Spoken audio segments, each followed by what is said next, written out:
여러분 안녕하세요. 행복한 노후를 준비하는 금토연구소의 박종현입니다. 지난 한 주 동안 주식시장이 빠르게 반등하면서 우리 투자자들도 다소간의 여유를 찾았을 것이라 생각이 됩니다. 하지만 한국은행이 15개월 만에 기준금리를 인상을 하고 또 잭슨홀 미팅에서는 파월 의장이 연내 테이퍼링 가능성을 시사함에 따라서 아직은 긴장감이 남아있는 것 같습니다. 그래서 오늘도 제가 이슈 분석으로 영상을 준비했는데요. 정리한 자료들 하나하나씩 차근차근 말씀드리도록 하겠습니다. 자, 제가 오늘 준비한 자료는 한국은행의 금리 인상과 그리고 연준의 테이퍼링에 따른 자산시장 영향에 관한 그런 내용입니다. 본격적으로 내용을 살펴보기 앞서서 일단 지난주 금융시장 간단하게 살펴보도록 하겠습니다. 일단 보시는 것처럼 지난주에는 주식시장이 다들 큰 폭의 상승세를 보였는데요. 그 전주에 워낙 주가가 좀 하락을 했기 때문에 이제 그에 따른 반발 매수 성격이 있었다고 보시면 될 것 같습니다. 코스닥이 5%대의 상승세를 보였고요. 그리고 코스피도 전체적으로 2%대 상승세. 그리고 미국 같은 경우는 크게 조정받은 것도 없는데 계속해서 사상 최고치를 좀 경신해 나가는 이런 모습들을 보였습니다. 주식시장의 강세와는 반대로 이제 채권시장에서는 좀 금리 상승세가 나타나면서 약세를 좀 보였고요. 환율도 1180원 한때 넘어갔던 원달러 환율이 다시 1169원까지 하락을 했습니다. 유가도 이 경기에 대한 어떤 우려를 반영하면서 60불대 초반까지 좀 떨어졌다가 다시 68불 선까지 올라왔고요. 구리 가격도 마찬가지이고요. 그리고 그동안 가파른 상세를 보였던 가상화폐 가격은 지난주에 다소 좀 쉬어가는 모습이었습니다. 주식시장에서 각 이 업종별로 한번 그 상승세와 또 하락세를 살펴보면 일단 ETF로 봤었을 때 베스트 20 종목들을 보시면 타이거 여행 레저가 상당히 좀 좋았고요. 또 신재생 에너지, 수소경제, 미디어 컨텐츠, 운송, 전기수소차, 컨택트 대표, 증권은행, 이런 종류로 해서 그동안에 이제 좀 어떤, 델타 변이와 확산이 되고 또 경기에 대한 우려들 때문에 조금 경기 민감한 종목들이 좀 약했던 것들이 지난주에는 다시 조금 반발 매수세에 힘입어서 조금 반등했다. 이렇게 좀 볼 수가 있겠고요. 반대로 이제 ETF 중에서 월스트 종목을 살펴보면 베트남이 다시 조금 안 좋았고요. 또 이제 2차전지 관련된 종목들이 지난주에 아시죠? 그 리콜 관련된 내용들이 있어서 관련된 이 2차전지 관련된 종목들에도 조금 부진한 영향을 미쳤습니다. 자, 이 정도로 해서 지난주 시황 상황 간단하게 좀 설명드렸고요. 그럼 본격적으로 제가 준비한 이슈 내용 말씀드리도록 하겠습니다. 일단은 크게 4가지 꼭지로 준비를 했는데요. 일단 첫 번째는 한국은행의 지난주 있었던 금리 인상 배경과 향후에 이제 어떻게 전망하느냐 부분, 그리고 연준의 테이퍼링과 금리 인상 시기에 대한 내용, 그에 따른 국내 경제 영향, 그리고 자산시장에 미치는 영향 순서로 말씀드리도록 하겠습니다. 자, 일단은 한국은행 먼저 살펴보도록 할게요. 지난주에 목요일이었죠. 한국은행이 드디어 15개월 만에 기준금리를 0.5에서 0.75로 25bp 인상을 했습니다. 사실 25bp 인상을 하긴 했지만 여전히 좀 낮은 수준이라는 걸 여러분 이 차트에서 보실 수 있고요. 또 주상영 금통위원이 금리 인상에 반하는 소수 의견도 냈기 때문에 실질적으로 주식이나 채권시장 이렇게 큰 영향을 주지는 않았던 것 같습니다. 자, 그러면 이제 중요한 거는 이제 왜 이렇게 금리 인상을 했고 향후에 어떻게 또 인상을 할 거냐 이제 이 부분인데요. 일단은 금리 인상 배경으로 하는 총재께서 제시했던 내용들은 기본적으로 크게 3가지였습니다. 일단 첫 번째는 경제 성장이 한국은행의 예상 경로를 쫓아가고 있다. 지난 5월 달에 이어서 요번 8월 금통위에서는 수정 경제 전망을 발표를 했는데요. 올해 성장률 4%, 내년 성장률 3%가 그대로 유지가 됐습니다. 일각에서는 최근에 델타 변이 바이러스가 다시 좀 늘어났기 때문에 한국은행의 성장 전망에 뭔가 조금 변화가 있지 않겠냐라고 예상들 했었는데요. 여전히 한국은행은 최근에 변이 확산에도 불구하고 어떤 경제 활동에는 큰 타격을 주고 있지 못하다 이런 전망을 하면서 성장 전망치를 고수했습니다. 반면에 이 금리 인상의 두 번째 배경이었던 물가를 보시게 되시면 원래는 지난 5월 달에 올해 물가 상승률 전망치를 1.8로 예상을 했었는데 이번에 2.1로 0.3%포인트 상향 조정을 했고요. 내년도 물가 전망치도 0.1%포인트 상향 조정한 1.5까지 높여 잡았습니다. 그래서 전체적으로 경제에는 큰 영향이 없이 물가에 대한 상승 압력은 더 높아 보인다라는 게 일단 한국은행의 판단이었다라고 보시면 되겠고요.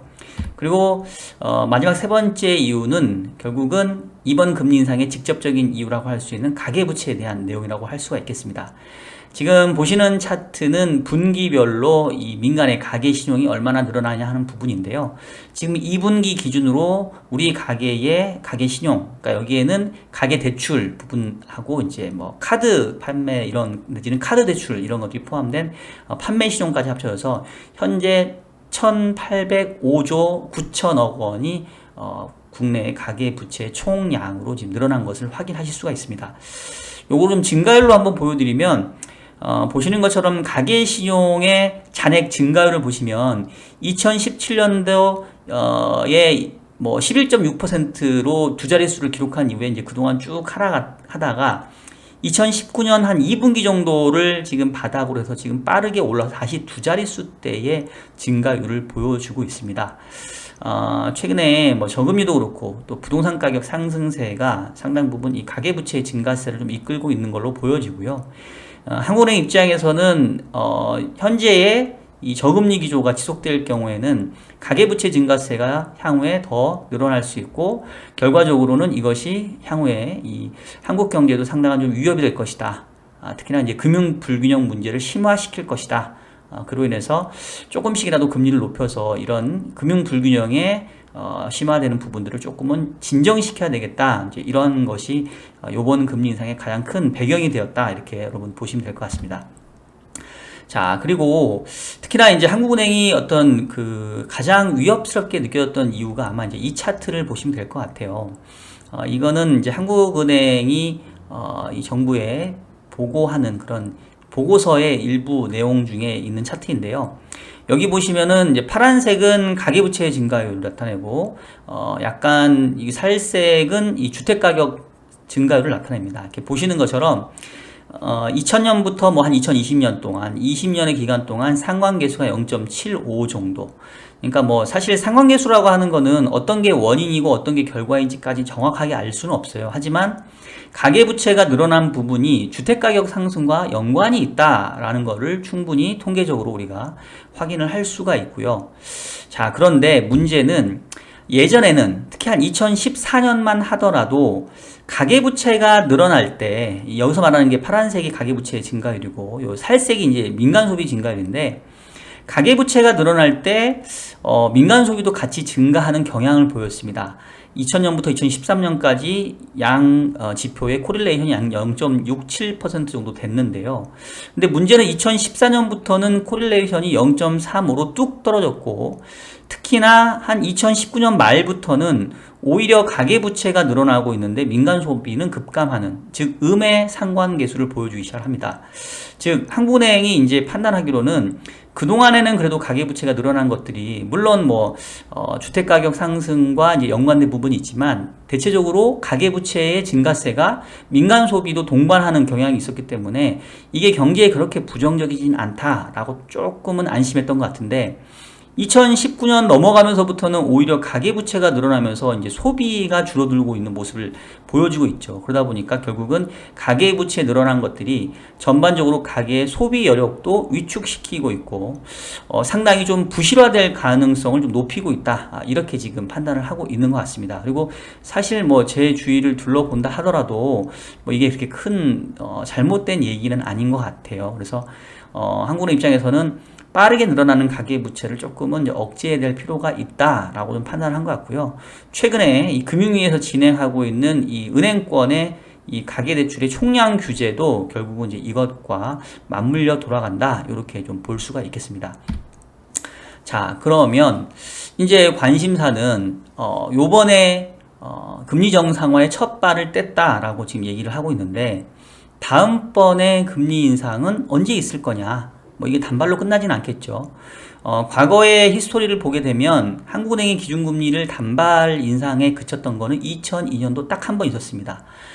그 이후에 국내에서는 뭐 카드 버블 때문에 민간 소비가 망가지는 게 2003년, 2004년이었기 때문에 이제 그래서 금리 인상이 단발로 그치고 다시 금리 인하가 진행됐고요. 그때를 제외하고는 대부분 한국은행이 금리를 이제 인상 사이클로 가져가게 되면, 특히 지금처럼 바닥권에서 인상으로 가게 되면 뭐 적어도 뭐 두세 번의 금리 인상은 있었겠죠. 자, 일단은 한국은행의 입장은 요번 금리 인상에도 여전히 중립 수준의 이하에 머물러 있다. 그 얘기는 앞으로 금리 정상화 과정을 진행한다면 추가로 금리를 이제 올리겠다라는 얘기이고요. 추가 금리 인상의 시기에 대해서는 서두르지도 그렇다고 지체하지도 않을 것이다 라는 말을 했습니다. 사실 이 표현은 이번에 8월 달에 금리 인상하기 이전에 한 6월인가 7월 정도의 기자들에 대한 답변으로 이 멘트가 나왔었는데요.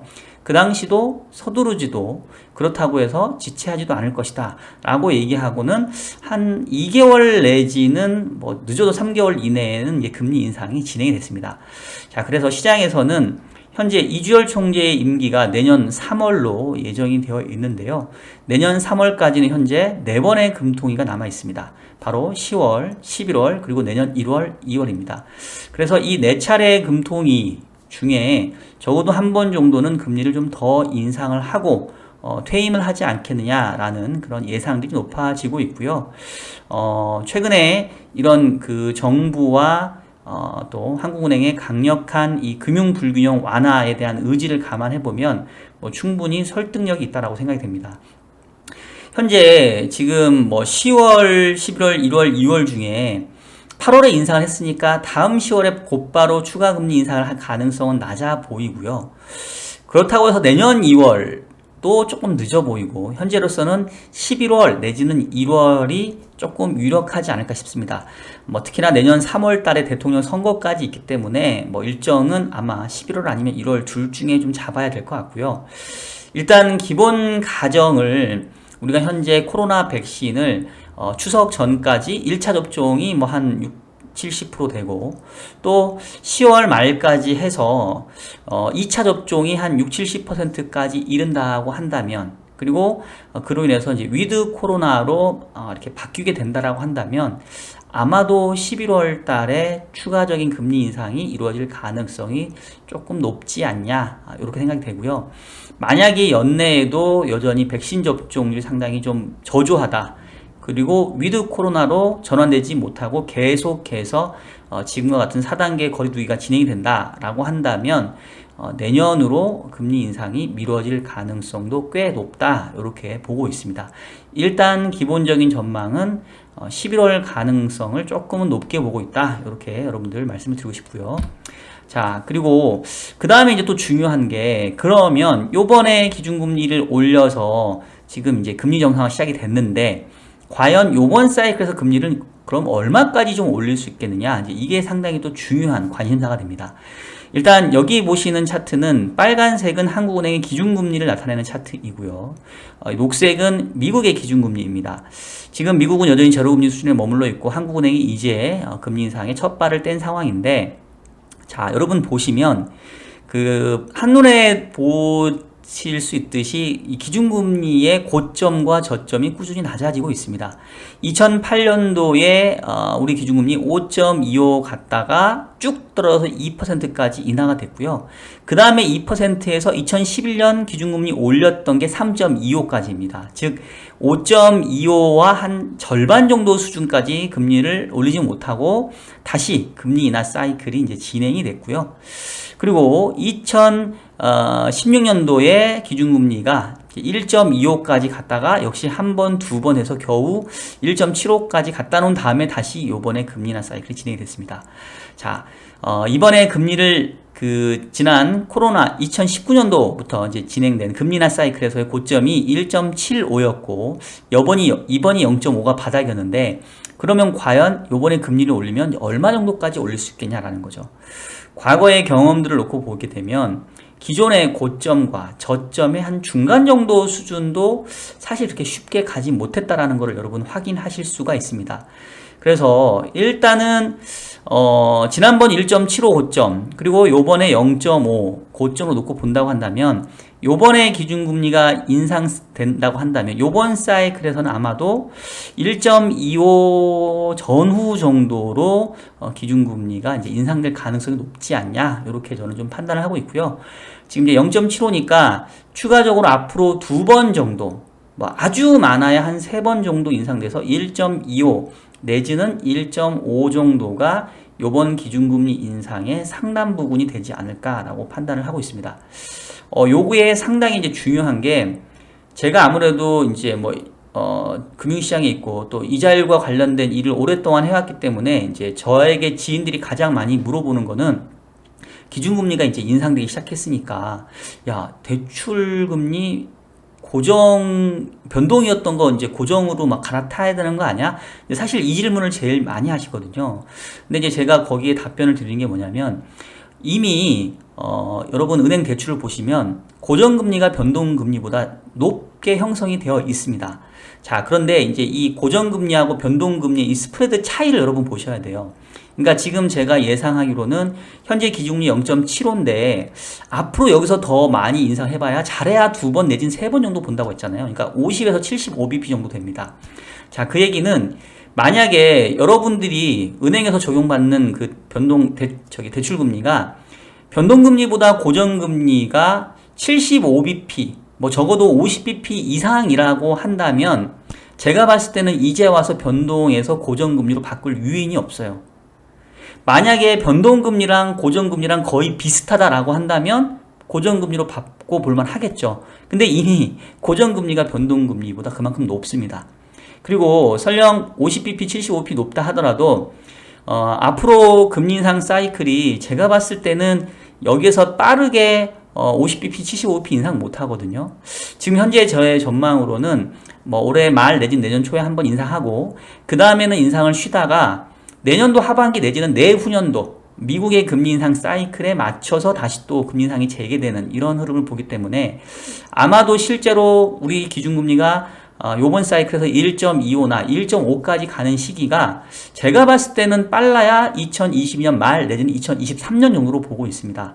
그럼 앞으로 이제 한 1년에서 2년 정도 더 남았는데, 그 기간 동안 이 변동금리와 고정금리의 스프레드를 감안해보면 굳이 빠르게 현재 금리대에서 고정금리로 갈아탈 만한 유인은 사실상 크지 않다. 이렇게 여러분들께 정리해서 말씀드릴 수 있을 것 같습니다.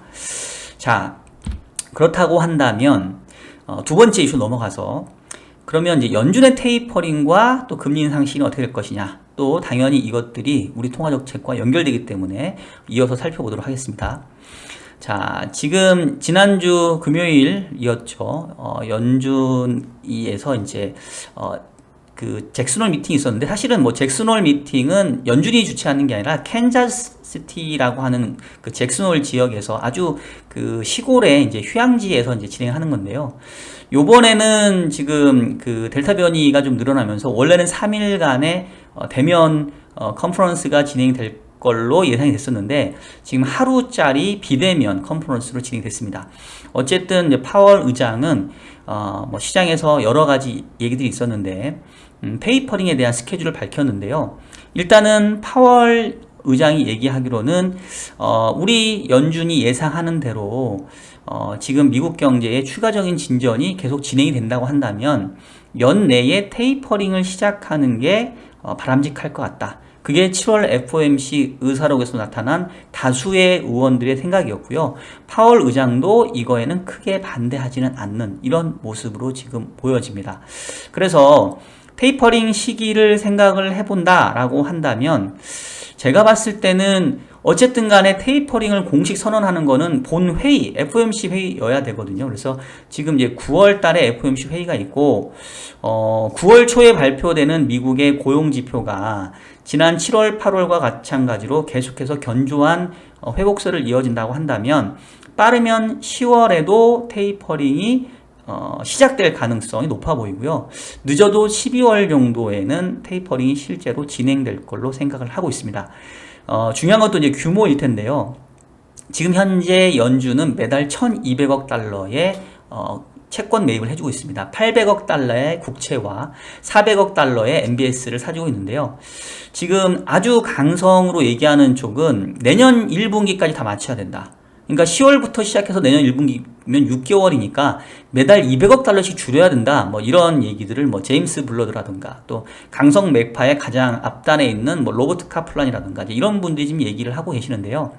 실제로 뭐 이렇게까지 진행될지는 저는 조금 일단은 최근에 델타 변이가 좀 늘어난 부분들이 아마도 테이퍼링의 어떤 그 시간에도 좀 기간에도 영향을 좀 줄 것 같아요. 그래서 저는 만약에 10월에 빠르게 시작한다라고 한다면 월간 줄이는 규모를 조금 이렇게 느려서 내년 1분기보다는 내년도 뭐 2분기 내지는 한 3분기까지 해서 월 100에서 한 150억 달러 정도의 테이퍼링을 하는 형태로 진행되지 않을까 싶고, 만약에 이제 10월이 아니라 조금 12월 늦어진다고 한다면은 테이퍼링 규모를 150에서 한 200억 달러로 좀 높게 잡아서 역시 실질적으로 이번에 양적 완화가 종료되는 시기는 대략 한 내년도 상반기 말, 즉 2분기 말 정도로 맞추지 않을까 싶습니다. 즉 그래서 10월에 시작한다고 한다면 테이퍼링 기간은 9개월 정도일 거고, 12월에 시작한다고 한다면 한 6개월 정도를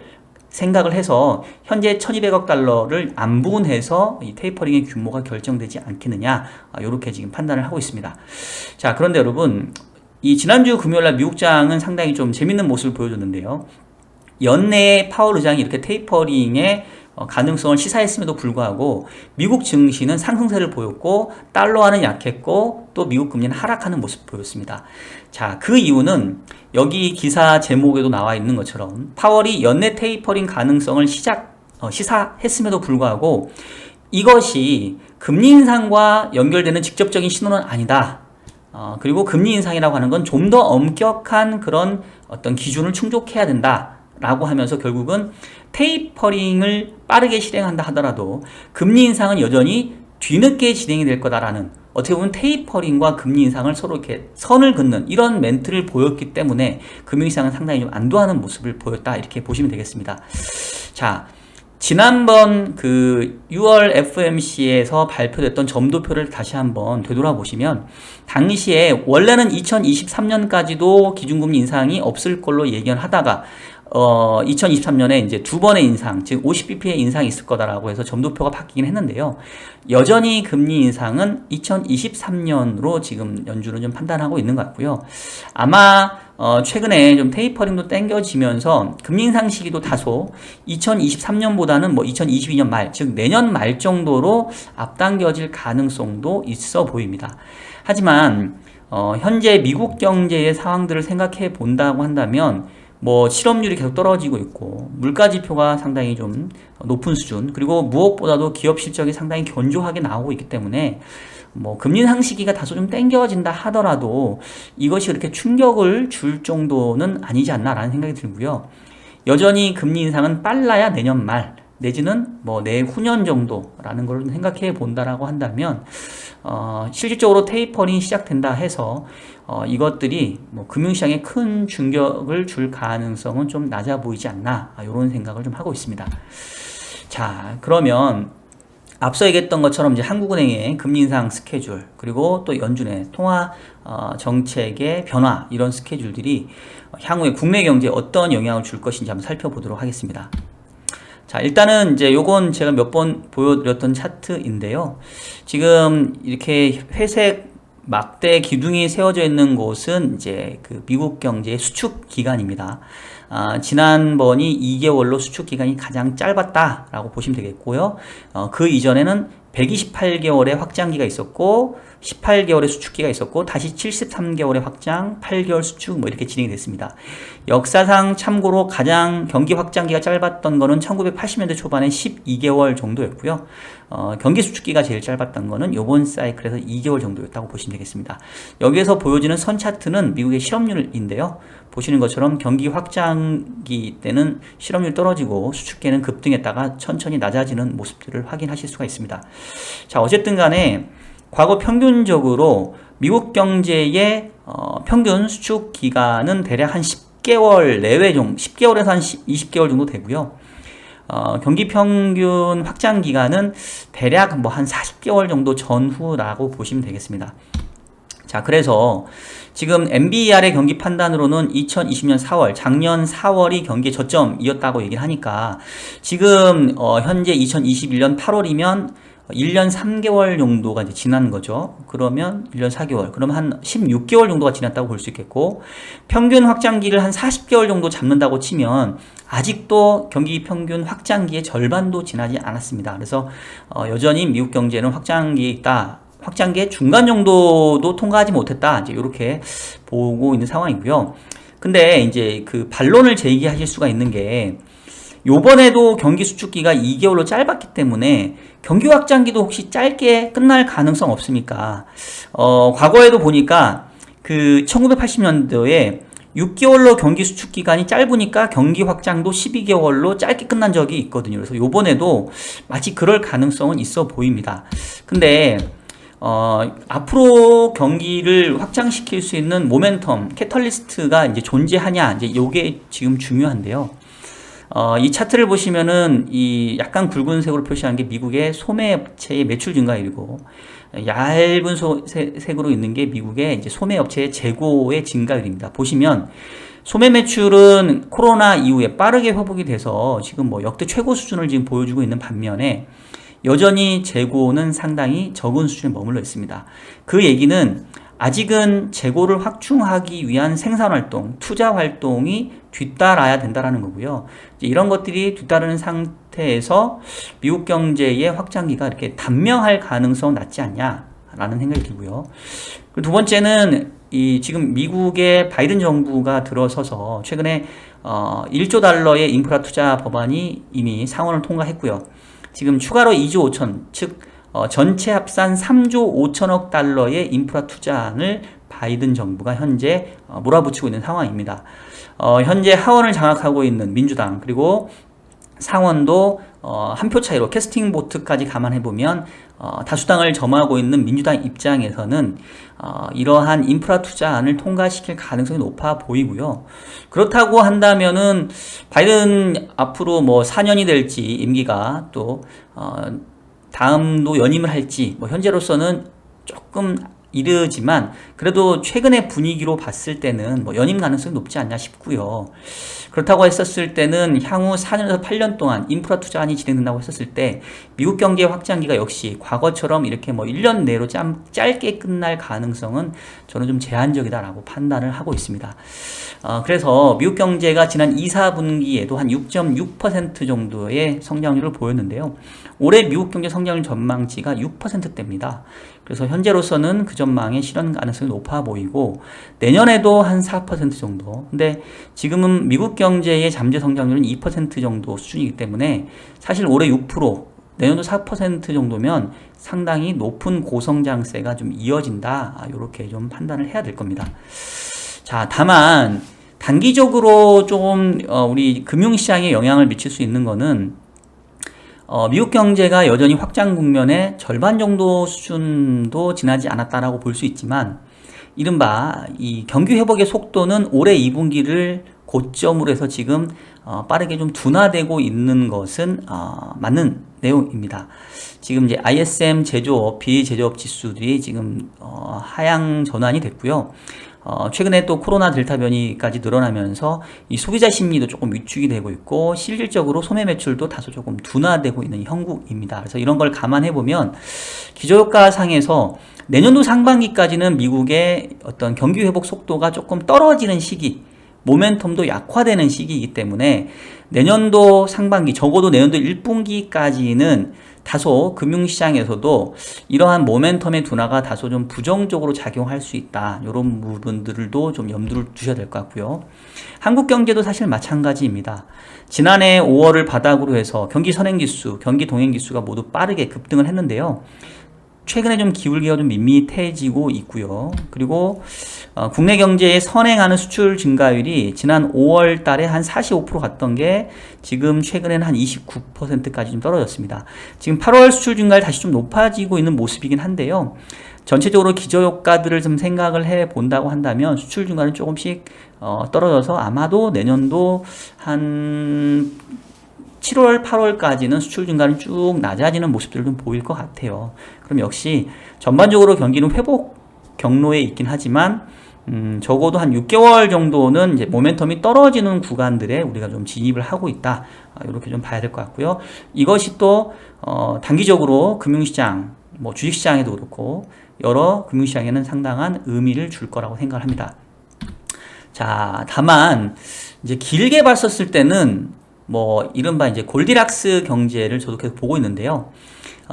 이 코로나 이전만 하더라도 디플레에 의해서 상당히 좀 어려움을 겪었던 세계 경제가 디플레에서는 조금 벗어났던 계기가 된 것 같고, 그렇다고 해서 인플레이션이 고착화되기에는 앞서 얘기했던 건 좀 다시 또 이제 모멘텀이 떨어진다던가, 또 고질적으로 세계 경제가 안고 있는 뭐 여러 다양한 뭐 고령화 문제라던가, 또 미국과 중국 간의 패권 다툼이라던가, 뭐 최근에는 또 탈레반이 아프간 지역을 점령함으로써 나타날 수 있는 또 어떤 지정학적 리스크라든가 이런 것들을 감안해 보면 세계 경제는 기본적으로 뭐 너무 뜨겁지도 너무 차갑지도 않은 이런 골디락스의 국면들을 앞으로 향후 몇 년 동안은 좀 보여주는 그런 상황이 되지 않을까, 이렇게 경제 여건들을 좀 판단을 하고 있습니다.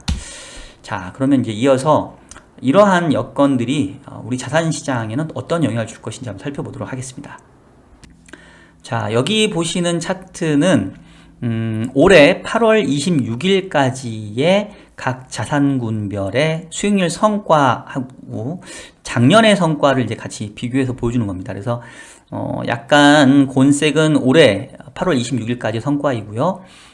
회색 선은 이제 작년 성과인데, 자, 보시면 일단 작년을 한번 살펴보시면 작년에 성과가 좋았던 게 미국 S&P 500, 나스닥, 한국 주식, 뭐 이머징 주식, 중국 주식, 뭐 금, 이런 형태로 약간 이제 주식 시장 위주로 작년에는 좀 강세를 보였고요. 나스닥이나 S&P도 좋았지만 한국이라던가 이머징, 중국, 이러한 신흥국들의 주식 시장이 상당히 강세를 보였던 게 바로 지난 한 해의 모습이었습니다. 자, 그런데 올해는 지금 가장 수익률이 좋은 게 원자재, 그 다음에 이제 리츠, 이고요. 이거는 이제 작년에 부진했던 종목들, 섹터에서 지금 빠르게 좀 올라온 거고, 작년에도 좋고 여전히 좋은 게 지금 S&P 500 지수, 그리고 나스닥도 괜찮습니다. 자, 한국 주식도 뭐 아직은 플러스권을 지금 보여주고 있는데요. 자, 반면에 작년엔 좋았는데 이제 올해 안 좋은 것들이 보시면 이머징 주식, 중국 주식, 뭐 이머징 로컬 채권, 뭐 미국채, 금, 이제 이런 것들은 작년엔 좋았지만 올해는 조금 안 좋은 이런 상황들을 좀 보여주고 있어요. 그래서 전체적으로 봤었을 때는 미국 시장은 주식시장 같은 경우는 특히나 작년에도 좋았고 올해도 상당히 좀 좋은 모습을 보이고 있는 반면에 이머징 시장들은 상대적으로 좀 부진한 모습들을 좀 보여주고 있지 않냐, 뭐 이런 어떤 그림들을 좀 그려볼 수가 있겠습니다. 자, 이 워런 버핏이 예전에 얘기했던 것 중에 또 상당히 우리 금융시장에 좀 의미가 있는 말이, 이런 말이 있었죠. 수영장에 물이 가득 차 있다가 이렇게 수영장에 물을 교체하려고 이렇게 쭉 빼보면 누가 수영복을 입고 있는지, 누가 벌거벗고 있는지 알 수 있다, 이제 이런 얘기를 한 적이 있어요. 자, 이제 무슨 얘기냐면 여기서 말하는 수영장의 물은 유동성을 얘기합니다. 유동성이 풍부할 때는 모든 사람이 다 아름다워 보이죠. 이제 목만 이렇게 나오니까. 실질적으로 이 사람이 수영복을 입었는지 안 입었는지, 아니면 수영복이 뭐 빵꾸가 났는지, 이거를 알기는 어렵다라는 겁니다. 구분하기가 쉽지 않다는 거죠. 근데 수영장에 물이 빠지게 되면 이제는 적나라하게 드러난다라는 겁니다. 자, 마치 앞서서 우리가 얘기했던 이제 한국은행의 금리 인상, 또 연준의 테이퍼링, 그리고 향후의 금리 인상 스케줄들은 그동안 마치 수조 위에 물을 꽉 채워놓은, 그래서 누가 좋고 누가 나쁜지를 구분하기가 어려웠던 그런 국면이었다고 생각이 되고요. 이제 뭐 연준부터 해서 이미 다른 주요국 중앙은행 중에서도 실질적으로 이제 자산 매입 규모들을 이전보다는 줄여가면서 이 자산의 증가율로 봤었을 때는 이렇게 좀 감소세로 지금 전환이 됐거든요.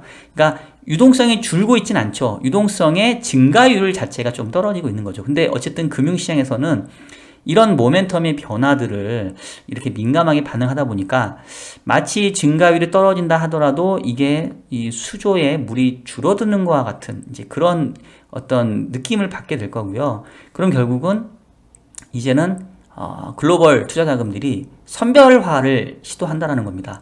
어느 시장에서는 투자를 하고 어느 시장에서는 돈을 빼고 이런 모습이 나타나고요. 사실 이 국내 주식시장에서도 한 2주 전, 3주 전에 외국인들 자금이 공격적으로 빠져나가면서 국내 주가도 한번 크게 흔들렸는데 결국은 이런 것들이 바로 이런 유동성이 이전보다는 줄어들기 때문에 이 글로벌 투자자들도 이제는 뭔가 선별적인, 차별적인 투자를 하게 되기 때문에 나타난 현황이라고 여러분 이해를 하시면 될 것 같습니다. 자, 그러면 앞으로 이제 통화정책은 어쨌든 간에 이제 긴축으로 전환이 되면서 유동성의 크기도 줄 거고 금리 수준도 낮아질 텐데 이런 것들이 주식시장에 어떤 영향을 줄 것이냐가 상당히 중요하겠죠. 이전에도 제가 한번 보여드렸던 수식인데요. 이제 결국은 주가라고 하는 거는 미래의 기업에서 발생할 수 있는 현금 흐름, 뭐 기업의 이익 또는 뭐 기업의 배당 이런 것들을 현재의 금리로 할인하는 일종의 현재 가치화 시키는 작업이라고 보시면 되겠습니다. 자, 그래서 주가에 영향을 미치는 거는 결국은 향후에 기업 이익이 어떻게 될 거냐라는 부분, 그리고 향후에 금리가 어떻게 될 거냐라는 부분이겠죠. 주가의 가장 부정적인 환경은 경제가 부진해지면서 기업의 이익이 감소하는데 이자율도 높아지는, 어떻게 보면 이제 스태그플레이션 상황이 주식시장에는 가장 부정적이다라고 보시면 되겠고요.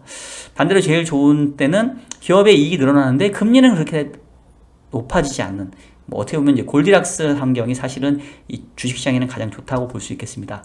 자, 그런데 좀 헷갈리는 것은 경제가 좋아지고 기업의 이익이 늘어나게 되면 어쨌든 전반적으로 안전자산인 채권에 대한 수요는 줄기 때문에 금리가 좀 상승합니다. 그리고 특히나 경제가 좋아지면 당연히 통화정책도 기존의 공격적인 유동성 공급을 줄이기 때문에 전체적인 유동성 감소 또 금리 상승을 동반하게 됩니다.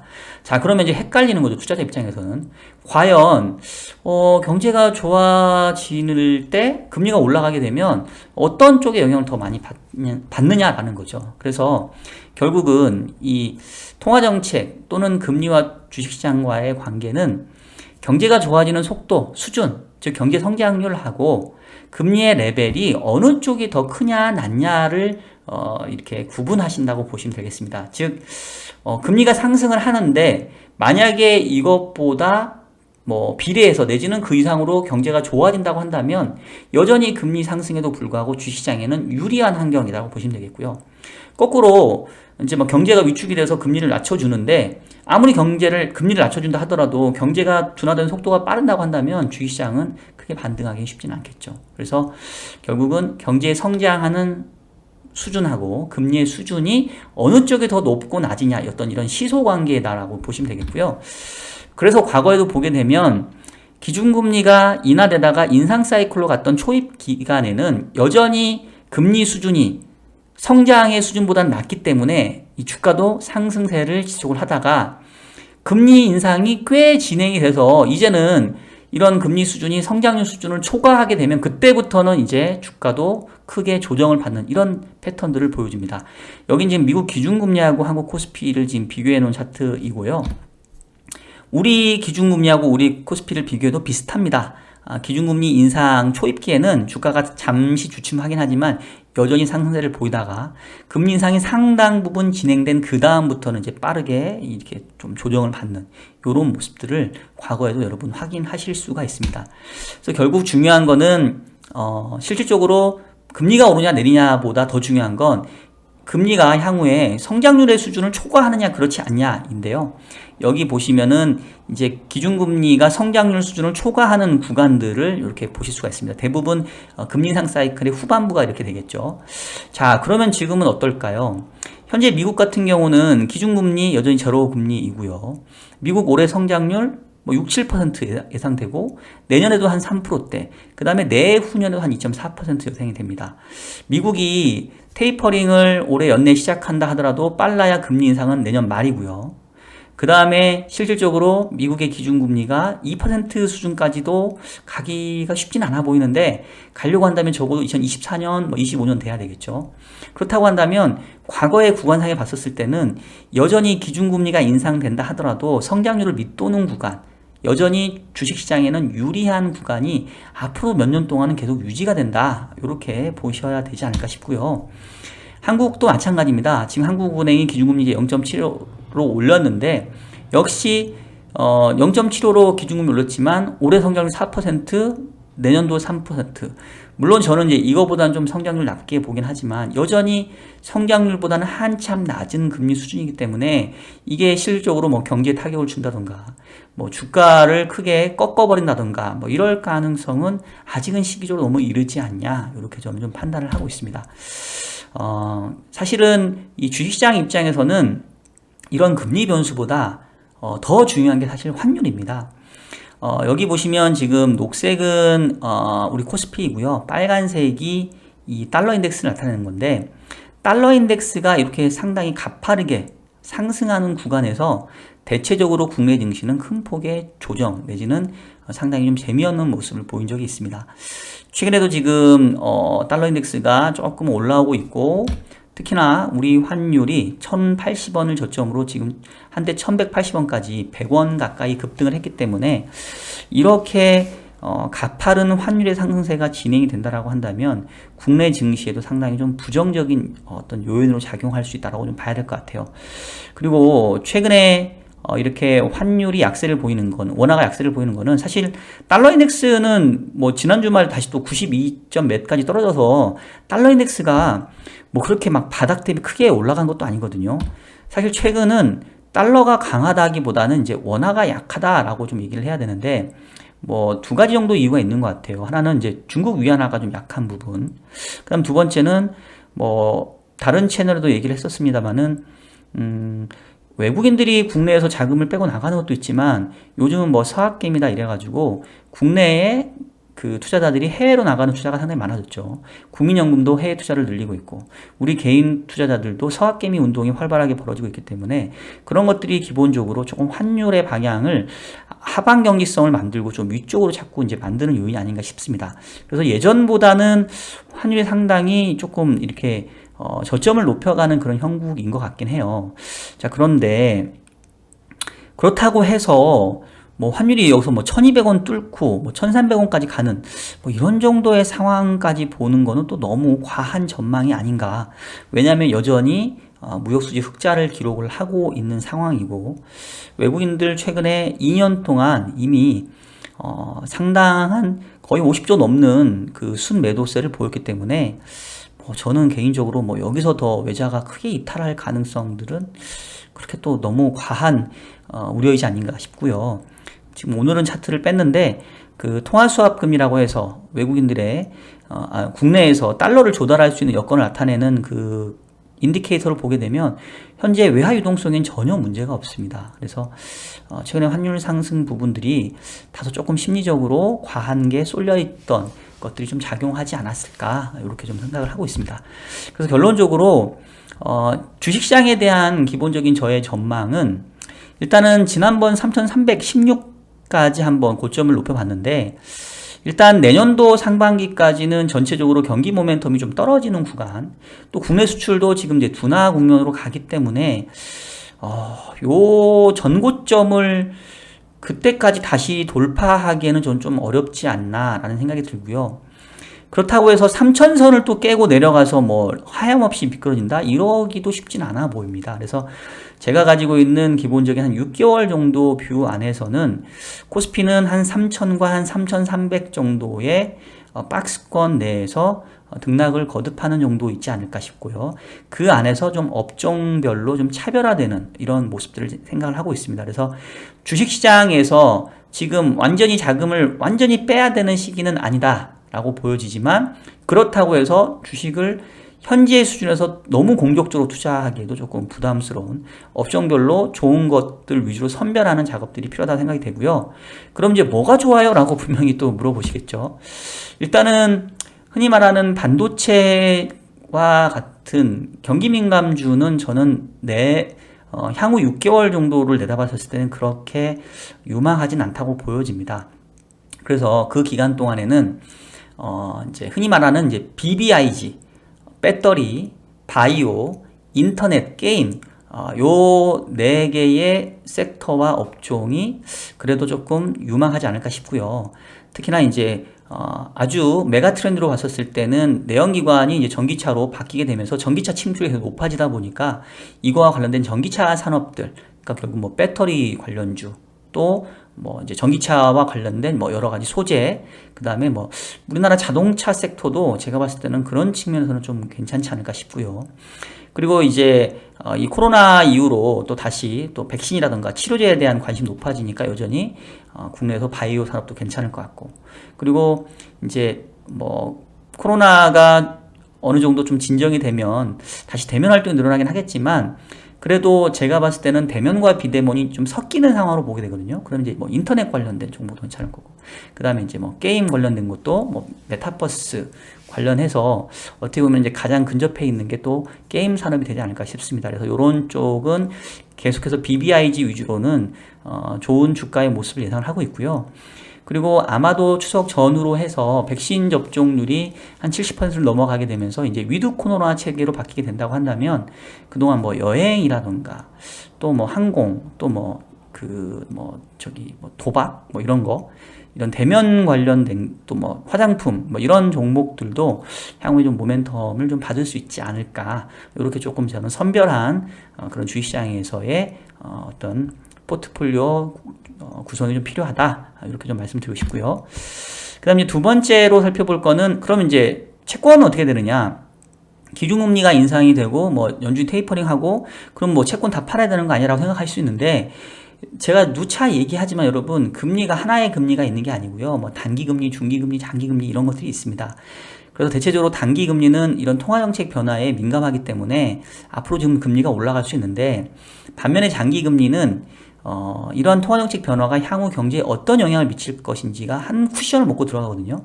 근데 지금 이렇게 이제 통화정책이 긴축으로 전환이 되게 되면 지금보다 경제는 이제 더 좋아지긴 어려운 거 아닌가? 오히려 미래는 좀 경제가 둔화되는 게 아니냐라는 그런 어떤 기대들이 생기게 됩니다. 그래서 결국은 미래의 성장률과 물가를 반영하는 장기 쪽에는 오히려 더 호재로 작용하는 경우가 많아요. 그래서 보시면 과거에 한국은행이 기준금리를 인상할 때 초반에만 살짝 오르고 그 이후에 장기금리는 보시는 것처럼 상당히 의미 있게 하락을 합니다. 그래서 저는 지금 제가 몇 개월 전부터 계속 우리 쪽 장기 채권에 투자를 추천을 드리고 있죠. 특히 ETF 통해서. 이미 저는 고점 봤다라고 생각하고요. 한국은 이번에 기준금리 올렸고 뭐 추가로 더 올린다 하더라도 10년 이상의 초장기 채권의 금리는 이미 고점을 보고 하락세로 전환했다고 생각을 합니다. 그래서 우리 뭐 특히 퇴직연금 같은 경우 이제 ETF 포트폴리오에 초장기채 ETF는 지금부터는 조금씩 비중을 늘려가는 게 맞다.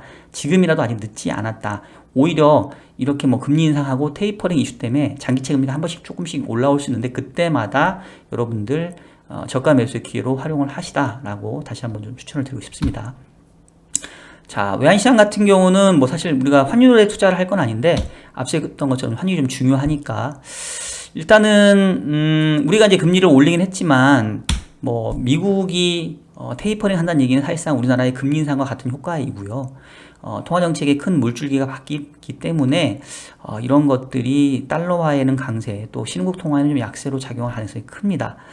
다만 이제 우리도 이거에 대응해서 지금 금리를 올렸고 추가로 좀 인상이 예상이 되기 때문에 이런 걸 감안해 보면 뭐 일방적으로 원달러 환율이 뭐 1200원 넘어가는 이런 거는 또 좀 과한 전망 아니냐, 이런 생각하고 있기 때문에 여러분 뭐 지금 현재 수준에서 쫓아가면서 달러를 산다? 저는 그건 조금 말리고 싶어요. 그거는 조금은 좀 타이밍이 늦었다. 조금 다시 좀 환율이 좀 떨어지는 시기를 오히려 좀 보는 게 낫지 않을까라고 좀 말씀을 드리고 싶습니다. 자, 그리고 마지막으로 이제 부동산 시장까지 살펴보면, 부동산 시장에 가장 크게 영향을 미치는 변수가 이제 제가 봤을 때는 이제 유동성, 뭐 금리, 그다음에 이제 수급 관련된 거. 세 번째는 뭐 최근에 이제 뭐 GTX 이런 교통망인 것 같아요. 그래서 수급 상황이 일정하다고 한다면 이제 기준금리가 이제 인상 사이클로 전환이 됐기 때문에 부동산 시장에도 좀 영향이 있겠죠. 하지만 추가로 기준금리를 올린다 하더라도 여전히 낮은 수준으로 머물러 있을 거고요. 적어도 기준금리가 1%대 이상은 가야 부동산 시장에도 그때서나 영향을 미치기 시작할 거라고 생각이 됩니다. 다만 최근에 이제 대출 규제를 총량으로 지금 제한하고 있는 상황이고요.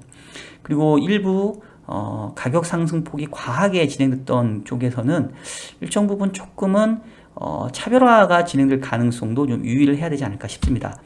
자, 기본적으로 과거에 기준금 인하기에 주택가격도 상승을 했기 때문에 반대로 이제 금리가 좀 올라가는 부분에 대해서는 상당히 좀 긴 시간에 걸쳐서 좀 주의할 필요가 있다고 말씀드렸고요. 다만 이제 금리가 적어도 한 1% 한 초중반까지는 가야 될 거니까 아직은 뭐 부동산 시장 전체 타격을 줄 정도는 아니다라고 보여집니다. 자, 그런데 이제 이 차트를 보시면 부동산 가격 상승률하고 이 주택가격 상승률하고 좀 비슷하게 많이 움직여요. 아까 앞서서도 한국은행 자료를 보여주면서 코릴레이션이 거의 한 70% 넘는다고 말씀을 드렸죠. 자, 그런데 지금 금융위 중심으로 해서 가계대출 상당히 옥죄고 있잖아요. 지금 뭐 물론 은행별로 뭐 BIS 상에서 이 대출이 많이 늘어났기 때문에 더 하기 좀 어려운 부분이 있긴 합니다만은 금융위가 상당한 의지를 가지고 지금 가계대출을 좀 줄이려고 하고 있습니다. 신임 그 금융위원장 고승범 위원도 가계부채에 대한 상당한 어떤 우려를 하고 계시고요. 자, 그러면 금리도 지금 인상이 됐고 추가로 뭐 내년 상반기까지는 적어도 한 번 정도 더 할 것 같고 요번 사이클에서 뭐 한 두 번, 세 번 정도 1.25에서 한 1.5 정도까지 기준금리가 갈 것 같고 그 상태에서 대출 규제를 강화한다고 한다면 부동산 시장에서도 이거를 마냥 무시하기 좀 어렵지 않을까 싶고요. 일단 수급적인 측면에서는 아파트 입주 물량이 계속 줄어들고 가구수는 좀 늘어나기 때문에 특히 수도권, 특히 서울권에는 제가 봤을 때는 웬만해서는 쉽게 꺾이지는 않을 거라고 보여집니다. 다만 이제 좀 걱정되는 거는 좀 지방 쪽이에요. 최근에 소득 대비 주택가격 비율, 즉 PIR 지표를 보시면 전국적으로도 PIR 비율이 높아졌지만 지방에서도 상당히 많이 높아졌습니다. 특히 지방 같은 경우는 지금 그동안에는 그렇게 큰 변화가 없었던 것들이 최근에 상당히 많이 높아졌거든요. 그래서 뭐 사실 제가 뭐 부동산 시장은 전문가가 아니기 때문에 뭐 좀 조심스럽긴 하지만 이제 지금과 같은 이 유동성 환경과 대출 규제 환경에서는 유동성이 떨어지는 지역 그리고 실질적으로 뭔가 배후 지역으로서의 어떤 그 서포트가 되지 않는 지역의 부동산들은 좀 조심해야 되지 않을까라는 생각이 들고요. 수도권 그리고 역세권 위주의 그 선별적인 투자만이 지금으로서는 좀 유효하지 않을까. 특히나 여러 가지 규제들이 강화되고 있기 때문에 부동산 시장 자체가 꺾인다라는 얘기를 하긴 어렵지만 분명히 앞서서 얘기했던 것처럼 수영장에 물이 빠지면 옥석이 골라지는 이 상태에서 부동산 시장이 특히 약간 지방 부동산은 좀 조심을 해야 되는 게 아닌가라는 아주 지극히 개인적인 의견을 좀 말씀을 드리고 싶습니다. 아무래도 부동산 시장은 저보다 전문가들이 상당히 많으니까 그냥 아주 개인적인 의견이었다고 여러분들 이해를 해주시면 좋을 것 같습니다. 자, 여러분 지금까지 해서 한국은행의 금리 인상 그리고 연준의 테이퍼링에 따른 국내 경제 및 자산 시장에 대한 영향을 살펴드렸고요. 뭐 제가 뭐 나름 자료를 준비했습니다만은 여러 다양한 또 의견들이 있으니까 여러분들 참고하시기 바라겠고요. 저희 금태연구소 꾸준히 여러분 시청하시면서 제가 계속해서 시장 상황들 업데이트 해드리도록 하겠습니다. 자, 그럼 오늘 영상은 여기서 마치도록 하겠고요. 다음 주에도 여러분 좀 더 나은 영상으로 찾아뵙도록 하겠습니다. 그럼 여러분 다음 주에 뵐게요. 안녕히 계세요.